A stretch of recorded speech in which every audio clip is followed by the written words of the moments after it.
మాధవి పరిగెత్తుకుంటూ కూరగాయల మార్కెట్ లోపలికి వెళ్ళింది. మౌనిక తాజా కూరగాయలు, పండ్లు బేరాలాడి మరీ తీసుకుంటూ ఉంది. అమ్మయ్య, కనిపించావు అంటూ మాధవి దమ్ము తీసుకుంటూ మౌనికతో అన్నది. ఏంటే, తిన్నగా రాకుండా పరిగెత్తుకుంటూ వచ్చావు? అంటే ఏదో తింగరి పని చేసినట్టే ఉన్నావు. ఏం చేశావు అని అడిగింది. వామ్మో, ఇప్పుడు జరిగింది చెప్తే అతని దగ్గరికి తీసుకుని వెళ్ళి చెవులు పట్టుకుని మరీ సారీ చెప్పమని అంటుంది. దీనికి చెప్పకుండా ఉండడమే బెటర్ అని మనసులోనే అనుకుంటూ, ఏంటి ఎప్పుడు నన్ను తిడుతూనే ఉంటావు? నేను ఏ తింగరి పని చేయలేదు. నువ్వే చూసుకో, వంకాయలన్నీ పుచ్చులుగా ఉన్నట్టున్నాయి.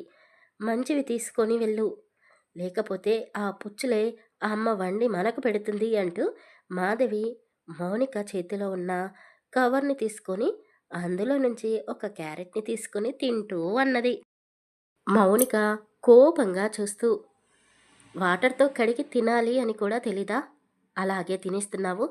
నిన్ను చూసి చిన్నపిల్లలు కూడా చెడిపోతారేమో అని మౌనిక అన్నది. మాధవికి రెస్టారెంట్లో కనిపించిన పాప గుర్తుకు వచ్చింది.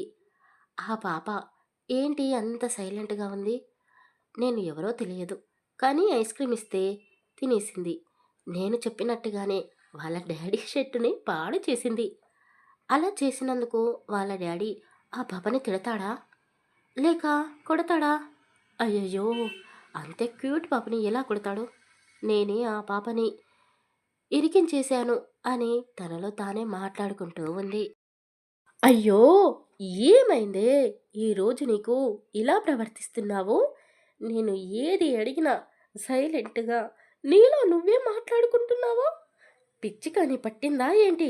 పద అని మౌనిక మాధవి చెయ్యి పట్టుకుని నడిచింది. యశ్వంత్ సితారాని తీసుకొని హాస్టల్ దగ్గరికి వెళ్ళాడు. ఆమె బైక్ పై నుండి కిందకి దిగింది. అతని వైపే చూస్తూ, సారీ, రోజు నిన్ను ఇబ్బంది పెడుతున్నాను. అతను సితారా చేతిని పట్టుకొని ఆమె కళ్ళలోకే చూస్తూ, ఏంటి సారీ చెప్తున్నావు? నీకోసం చేసే ఏ పనైనా నన్ను ఇబ్బంది పెట్టదు. ఇది నా బాధ్యత. నీకు సంబంధించినవన్నీ నేనే చేయాలి అని కొంటెగా కన్ను కొడుతూ అన్నాడు. సితార నవ్వుతూ సిగ్గుపడిపోయి, యశో, నువ్వలా చూడకు, నాకు ఏదోలా ఉంది అని చేతులతో ముఖాన్ని దాచేసుకుంది. నువ్వు ఇలా సిగ్గుపడుతుంటే నాకు ఏదోలా అవుతుంది. ఇంకా ఎక్కువసేపు ఇక్కడే ఉంటే తొందరగా పెళ్లి చేసుకుంటామేమో. వెంటనే ఒక హగ్గ ఇచ్చి నన్ను ఇక్కడి నుండి పంపించేసేయ్. ఏంటి హగ్గా? అది కూడా రోడ్డు పైన? ఎవరైనా చూస్తే నా గురించి ఏమనుకుంటారు? అయినా నీకు ఎన్నిసార్లు చెప్పాలి, పెళ్ళి వరకు మనం మన హద్దులు దాటకూడదు అని? ఇక ఆపు, రోజు నువ్వు చెప్పేది నేను వినేది. అయ్యో యశు, ప్లీజ్ కోపడకు. నువ్వు కోటీశ్వరుడివి, నేను ఒక అనాథని. నేనేంటో తెలిసి కూడా నువ్వు నన్ను లవ్ చేస్తున్నావు. ఇప్పటికే మన గురించి హాస్టల్లో ఏదేదో అనుకుంటున్నారు. ఇప్పుడు మనల్ని ఇంత దగ్గరగా ఎవరైనా చూశారే అనుకో, ఇక మీ ఇంట్లో తెలిసిపోతుంది. అప్పుడు మనల్ని కలవనివ్వకుండా చేస్తారు. అబ్బా సితారా, ఎన్నిసార్లు చెప్పాలి నీకు?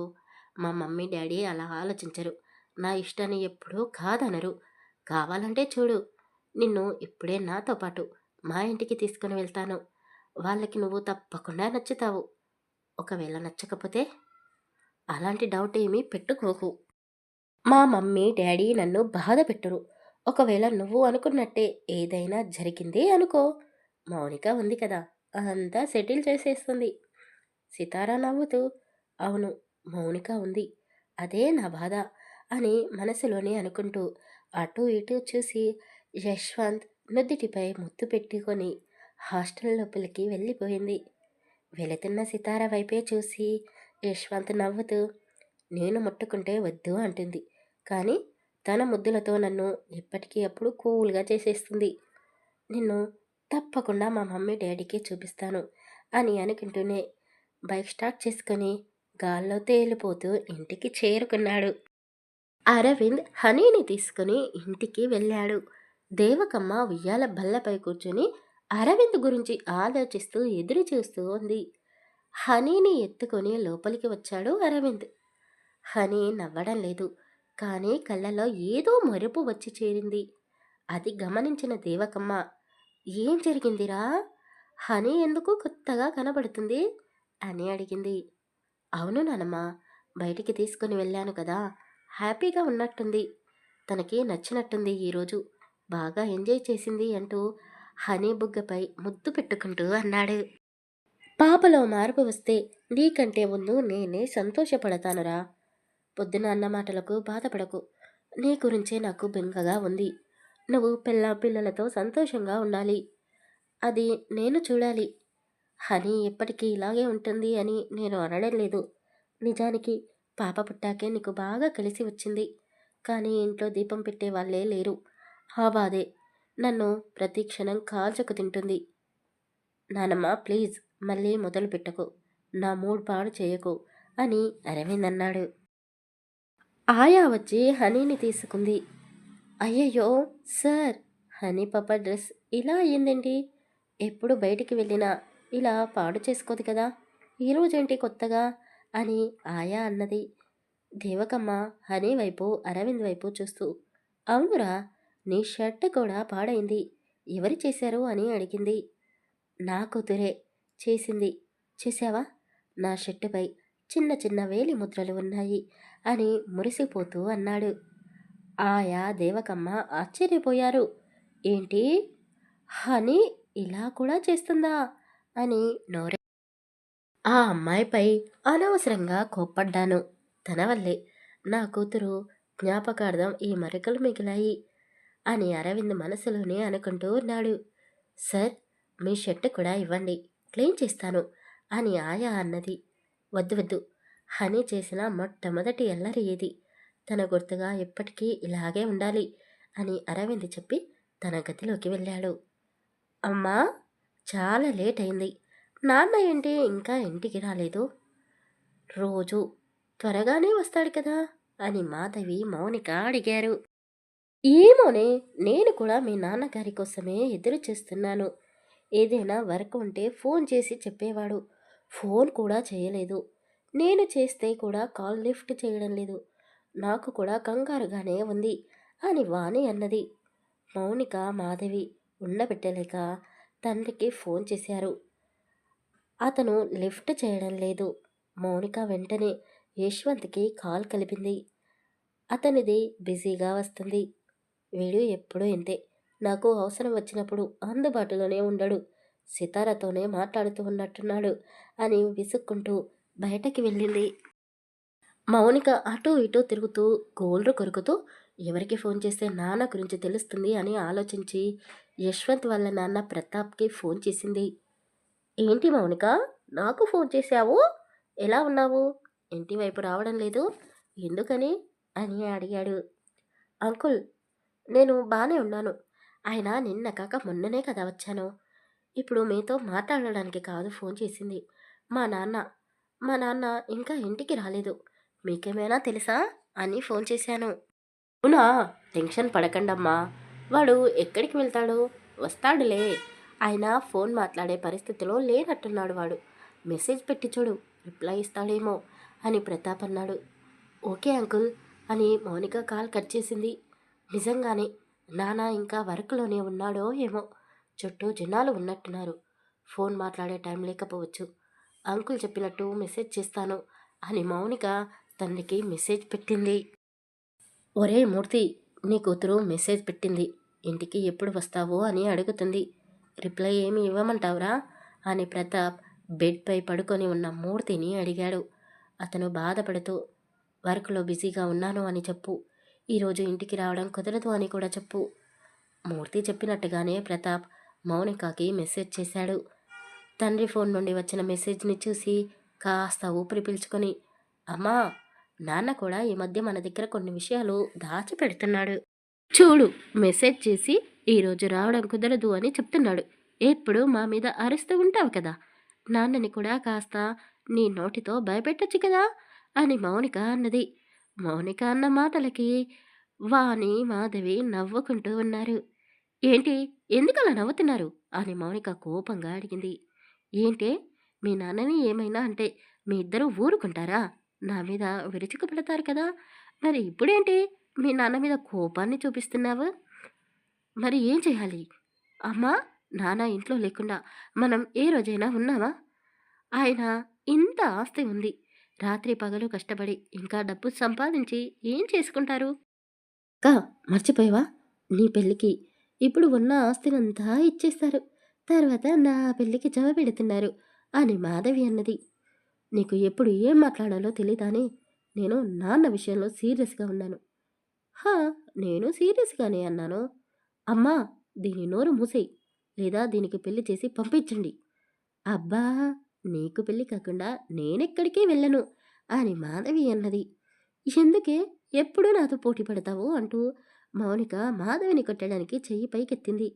మాధవి మౌనికకి దొరకకుండా పరుగులు తీస్తూ ఉంది. అప్పటి వరకు మూర్తి గారు ఇంటికి రాలేదు అని ముగ్గురు డల్‌గా ఉన్నారు. తండ్రి దగ్గర నుండి మెసేజ్ రావడంతో ముగ్గురు సరదాగా ఉన్నారు. ఏంటి యశ్వంత్, ఎప్పుడు ఫోన్లోనే ఉంటావు? ఇంట్లో నాతో కూడా మాట్లాడొచ్చు కదా అని యశ్వంత్ వాళ్ళ అమ్మ అన్నది. అమ్మ గొంతు వినగానే యశ్వంత్ కాల్ కట్ చేశాడు. చిచి, కాలేజీలో మాట్లాడడానికి వీలుండదు. కనీసం ఫోన్లోనైనా మాట్లాడుకుందాము అంటే ఎప్పుడూ ఎవరో ఒకరు అడ్డుపడుతూనే ఉంటారు అని సితార విసుక్కుంది. ప్రతి 5 నిమిషాలకు ఒకసారి ఫోన్ చేస్తూనే ఉంది. కానీ లిఫ్ట్ చేయడం లేదు. చాటింగ్ కూడా చేస్తూ ఉంది. No reply. సితారకి కోపం చిరాకు వచ్చింది. రోజు ఆమె పడుకునే సమయానికి ఒక అన్నోన్ నెంబర్ నుండి కాల్ వస్తుంది. కోపంగా ఉన్న సితార ఈరోజు ఆ కాల్ కోసం వెయిట్ చేస్తూ ఉంది. మొదటి రింగ్ కాల్కే లిఫ్ట్ చేసింది. హలో అన్నది. ఏంటి మేడం గారు, ఈరోజు నా ఫోన్ కోసం ఎదురు చూస్తున్నట్టున్నారు? ఎన్నిసార్లు ఫోన్ చేసినా నాతో మాట్లాడడానికి ఇష్టపడరు కదా! ఈరోజు హలో అన్నావు అంటే నా గురించి ఆలోచన మొదలు పెట్టావన్నమాట అని పేరు తెలియని వ్యక్తి సితారతో మాట్లాడుతూ నవ్వుతూ అన్నాడు. యశ్వంత్ తల్లితో తలకి మసాజ్ చేపించుకుంటూ ఉన్నాడు. ఆమె ఏదో మాట్లాడుతూ పెళ్లి గురించి అడిగింది. అమ్మా, ఇంకా నా చదువు కంప్లీట్ కాలేదు. ఈ సంవత్సరం కంప్లీట్ అవుతుందనుకో. కానీ ఒక సంవత్సరం నేను ఎంజాయ్ చేయాలి. ఆ తర్వాత ఏం చేయాలో ఆలోచించాలి. లైఫ్‌లో సెటిల్ అవ్వాలి. అప్పుడు పెళ్లి గురించి ఆలోచిస్తాను. ఇప్పుడే నన్ను పెళ్లి చేసుకోమని విసిగించకు అని అన్నాడు. అమ్మ దగ్గర కూర్చుంటే ఏదో ఒకటి మాట్లాడి నన్ను ఇరకట్టంలో పడేస్తుంది అని యశ్వంత్ ఫోన్ తీసుకొని ఆన్ చేశాడు. మౌనిక మిస్డ్ కాల్ని చూసి, అయ్యో అమ్మా, మౌనిక ఫోన్ చేసినట్టుంది. నేను తనతో మాట్లాడాలి అని చెప్పి తన రూంలోకి వెళ్ళిపోయాడు. నాకు తెలుసురా, నీకు మౌనిక అంటే ఇష్టమని. నీ ఇష్టాన్ని నేను కాదంటానా? మీ నాన్న నేను మౌనికని ఈ ఇంటి కోడలు అని ఫిక్స్ అయ్యాము. తొందరలోనే మీ ఇద్దరికీ పెళ్లి జరిపిస్తాము అని మనసులోనే అనుకుంటూ ఇంకా ప్రతాప్ గారు ఇంటికి ఎందుకు రాలేదా అని ఆలోచిస్తూ ఉంది. యశ్వంత్ సితారకి కాకుండా మౌనికకి ఫోన్ చేశాడు. మౌనిక కాల్ లిఫ్ట్ చేసి ఏమీ మాట్లాడకుండా ఉంది. నువ్వు ఫోన్ చేసినప్పుడు బిజీగా ఉన్నాను. ఇప్పుడు ఏమీ మాట్లాడకుండా కోపాన్ని చూపిస్తున్నావా? ఎందుకు ఫోన్ చేశావో చెప్పు అని యశ్వంత్ అడిగాడు. మౌనికకి కోపం వస్తే యశ్వంత్తో ఏమీ మాట్లాడదు. ఆ విషయం అతనికి బాగా తెలుసు. సారీ మౌని, ఏమైంది? 2 సార్లు ఫోన్ చేశావు. నా హెల్ప్ కోసమే కావచ్చు. ఏం చేయాలో చెప్పు అని అడిగాడు. సరే, ఏమీ మాట్లాడవా? కోపంగా ఉన్నావా? అయితే నేనే మాట్లాడుతాను. రాత్రంతా నువ్వు మాట్లాడే వరకు మాట్లాడుతూనే ఉంటాను అని యశ్వంత్ బెడ్పై వాలిపోయి మౌనికతో ఎన్నో కబుర్లు చెబుతూ ఉన్నాడు. మౌనిక కూడా అతని మాటలు వింటూనే ముసిముసిగా నవ్వుకుంటూ ఎప్పటికో నిద్రలోకి జారుకుంది.